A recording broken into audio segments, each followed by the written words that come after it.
Class 11th में next topic है function of amino acids. तो अमीनो एसिड्स के बारे में बताने जा रहे हैं। अमीनो एसिड्स के कार्य क्या होते हैं, तो उसके पहले आपको हम बताएंगे कि अमीनो एसिड्स होते क्या हैं। तो अमीनो एसिड्स क्या हैं? प्रोटीन्स की इकाई होती है, द यूनिट ऑफ प्रोटीन्स।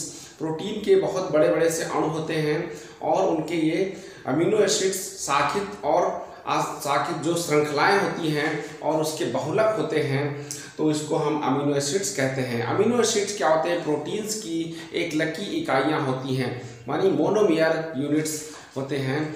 तो ये प्रोटीन्स की इकाई होती हैं और बहुलक होते हैं प्रोटीन्स के, और एक लकी इकाइयाँ होती हैं पॉलीमर्स, और क्या कहते हैं इनको? बिल्डिंग ऑफ द बॉडी कहते हैं, body building of the block. यानी ये शरीर के निर्माण में भाग लेते हैं। हमारा शरीर प्रोटीन से मिलकर के बना होता है, प्रोटीन से ही होता है, जिसके कारण हमारी बॉडी स्ट्रांग होती है और उस पर ग्रोथ होती है। प्रोटीन्स का मेन कार्य क्या होता है? बॉडी को स्ट्रांग करना, और हाइट जो होती है, हाइट में जो ग्रोथ होती है वो प्रोटीन्स के कारण ही होती है। तो यूनिट जो है अमीनो एसिड्स किसकी है? प्रोटीन्स की। तो प्रोटीन्स हमारी जब टूटती है, प्रोटीन्स की जो सब यूनिट है उसकी इकाई क्या है? Amino acids. जैसे वसा जो है, वसा का जब टूटती है, वसा की इकाई फैटी एसिड यानी वसीय अम्ल होते हैं। कार्बोहाइड्रेट्स की इकाई ग्लूकोज होता है। उसी प्रकार से प्रोटीन्स जब टूटती है तो अमीनो एसिड्स का निर्माण होता है।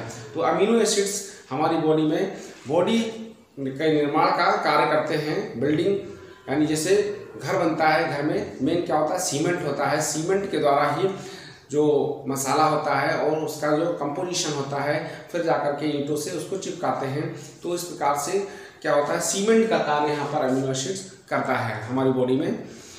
तो पूरे संसार में या पूरी पृथ्वी पर अमीनो एसिड्स हैं वो 300 अमीनो एसिड्स पृथ्वी पर पाए जाते हैं, लेकिन हमारी बॉडी में सिर्फ 20 अमीनो एसिड्स होते हैं, यानी 20 अमीनो एसिड्स हमारी बॉडी में पाए जाते हैं, जिसमें से 10 क्या होते हैं? आवश्यक, और 10 अनावश्यक, यानी इसेंशियल और नॉन इसेंशियल। जो आवश्यक अमीनो एसिड्स होते हैं उनका संश्लेषण हमारी बॉडी के अंदर होता है और वो आवश्यक होते हैं। जो अनावश्यक होते हैं वो उनका संश्लेषण बॉडी के बाहर होता है, अर्थात उसको हम फूड यानी भोजन या पानी से या अन्य पदार्थों से हम लेते हैं, बाहर से ले जाते हैं। तो बॉडी के अंदर 20 प्रकार के अमीनो एसिड्स पाए जाते हैं। अब क्या है, इनके फंक्शन में आएंगे तो मोनोमेरिक यूनिट ऑफ प्रोटीन्स, यानी प्रोटीन्स के ये मोनोमेरिक एक लेके इकाइयाँ होती हैं। अगला है provide shape, nature, stability and flexibility.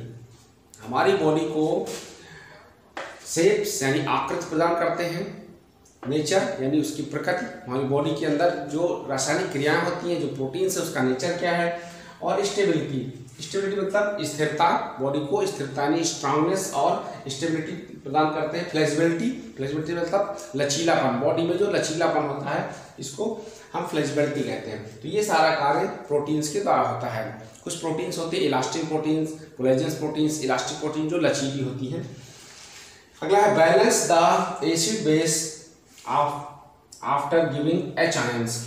Hydrogen ion देने के बाद क्या होते हैं? अम्ल क्षार का संतुलन भी होता है। यहाँ पर एसिड बेस बैलेंस यानी अम्ल और क्षारों का संतुलन करते हैं हमारी बॉडी के अंदर जो एसिड होते हैं और बेस होते हैं।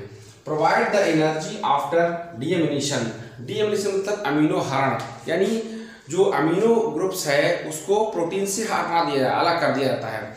तो आपके जो अमीनो एसिड्स होते हैं इसमें 2 ग्रुप होते हैं, अमीनो ग्रुप्स और कार्बोक्सिल ग्रुप। एक होता है आर ग्रुप भी होते हैं। तो इसमें अमीनो ग्रुप्स और कार्बोक्सिल ग्रुप और आर ग्रुप्स होते हैं। तो अगर अमीनो ग्रुप को हटा दिया जाता है प्रोटीन से तो इसको बोलते हैं डीएमिनेशन।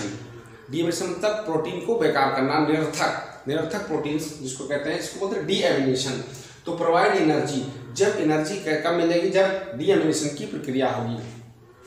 ग्लाइसिन, कुछ अमीनो एसिड्स के नाम हैं, बहुत सारे अमीनो एसिड्स हैं। ग्लाइसिन जो अमीनो एसिड होगा उससे glycine from porphyrin ring and HB and cytochromes. जो ग्लाइसिन अमीनो एसिड है ये क्या करता है? पोरफायरिन रिंग का निर्माण करता है, पोरफायरिन वलय का निर्माण, यानी कहाँ होता है? हीमोग्लोबिन में। HB मतलब हीमोग्लोबिन, और ये साइटोक्रोम पौधों में होता है, क्लोरोफिल में। तो हीमोग्लोबिन के बीच में जो एक सेंट्रल कंपाउंड होता है वो क्या होता है, आयरन होता है, और आयरन के चारों ओर ऑक्सीजन के अणु होते हैं। तो एक प्रकार से रिंग बन जाती है जिसको हम पोर फायरिंग रिंग कहते हैं। ये लिखा है पोर फायरिंग रिंग। तो ये कौन सा करता है, ग्लाइसिन अमीनो एसिड ये कार्य करता है। अगला है फास्फोक्रेटिनिन। फास्फोक्रेटिनिन एक डेरिवेटिव है यानी व्युत्पन्न है। फास्फोक्रेटिव व्युत्पन्न किसका है, ग्लाइसिन, आर्जिनिन और मिथियोनिन्स, ये अमीनो एसिड्स हैं। ग्लाइसिन, आर्जिनिन और मिथियोनिन के डेरिवेटिव कौन सा है, फास्फोक्रेटिन। मतलब कई अमीनो एसिड आपस में मिलकर के एक व्युत्पन्न का निर्माण करते हैं जिसको हम फास्फोक्रेटिन कहते हैं। ये क्या करता है, provide the energy of skeletal muscles, यानी कंकाल पेशियों में एनर्जी को स्टोर करता है और एनर्जी देता है। हमारी बॉडी की कंकाल पेशियों में एनर्जी स्टोर रहती है। कंकाल पेशियों में, मांसपेशियों में जो मसल्स होती हैं उनमें एनर्जी स्टोर होती है। तो ये कौन करता है, आपका फास्फोक्रेटिनिन ये कार्य करता है। अगला है सिंथेसिस ऑफ एंटीबायोटिक। एंटीबायोटिक का संश्लेषण करना, अमीनो एसिड के कार्य में बता रहे हैं। कुछ अमीनो एसिड्स एंटीबायोटिक का संश्लेषण करते हैं। एंटीबायोटिक जो दवाइयाँ होती हैं, मेडिसिन होती हैं। अगला है glutathiones for maintenance of RBC membranes. RBC membrane क्या होती है, जो लाल रुधिर कणिकाएं होती हैं उसके चारों ओर जो मेम्ब्रेन्स होती है, परत होती है, उसका मेंटेनेंस करता है कौन, ग्लूटाथियोन्स। ग्लूटामीन अमीनो एसिड्स होता है। ग्लूटामीन के थ्रू ये ग्लूटाथियोन्स डेरिवेटिव बनता है, तो जिससे क्या होता है, आरबीसी की मेम्ब्रेन मेंटेन होती है। अगला है फ्राम ट्रिप्टोफैन। ट्रिप्टोफैन एक अमीनो एसिड है। From tryptophan makes the auxin, melatonin, vitamin B6 और सीरोटोनिन। मिथियोन आपका ट्रिप्टोफैन क्या करता है, ट्रिप्टोफैन ऑक्सिन हार्मोन्स, जो पादप हार्मोन्स है, पौधे के हार्मोन्स को बोलते हैं ऑक्सिन। मेलेटोनिन एक वर्णक होता है, पिगमेंट जिसको बोलते हैं। वर्णक जो क्या करता है कि स्किन के कलर को डिसाइड करता है। अगर वर्णक यानी मेलेटोनिन अधिक है तो स्किन का कलर काला होगा, और मेलेटोनिन जब कम होगा तो स्किन का कलर फेयर होगा और गोरा होगा। विटामिन B6 का संश्लेषण भी करता है, निर्माण करता है। सीरोटोनिन एक तंत्रिका संचारी पदार्थ होता है, न्यूरोट्रांसमीटर पदार्थ जिसको कहते हैं, वो क्या है, सीरोटोनिन। तो ये सब कैसे बनते हैं, ट्रिप्टोफैन अमीनो एसिड्स ये सब बनाते हैं।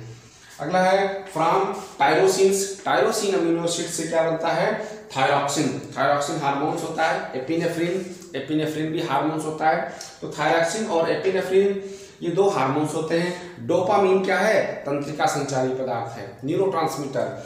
तो ये कहाँ से बनते हैं, टायरोसिन से। टायरोसिन अमीनो एसिड्स से क्या होता है, ये बनते हैं आपके, थायरॉक्सिन है, एपिनेफ्रिन और डोपामीन्स। अगला क्या है, फ्रॉम एलिनिन अमीनो एसिड। अगला है एलिनिन से क्या बनता है, मेक द विटामिन B3 का संश्लेषण होता है एलिनिन से। अगला है from bad smell amino acids. Bad smell amino acid क्या है, गंधयुक्त अमीनो एसिड्स जो जिनसे बदबू आती है। तो bad smell amino acids form tannins, इनसे टैनिन बनता है। टैनिन जो पदार्थ निकलते हैं पौधों से, कुछ निकलते हैं, गोंद या गाद जैसे होते हैं। टैनिन्स और एल्केलॉइड्स। टैनिन्स से क्या होता है, टैनिन्स का यूज कहाँ करते हैं, अल्कोहल निर्माण में, यानी शराब के निर्माण में टैनिन का यूज करते हैं। एल्कोलॉइड्स कुछ एल्कोलॉइड्स बनते हैं, जैसे मार्फिन है और आपका ओपिएट्स है, ये एल्कोलॉइड्स बनते हैं, मार्फिन्स वगैरह।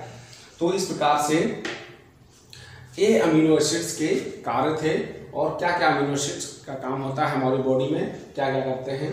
तो ये function of amino acids topic था। Thank you.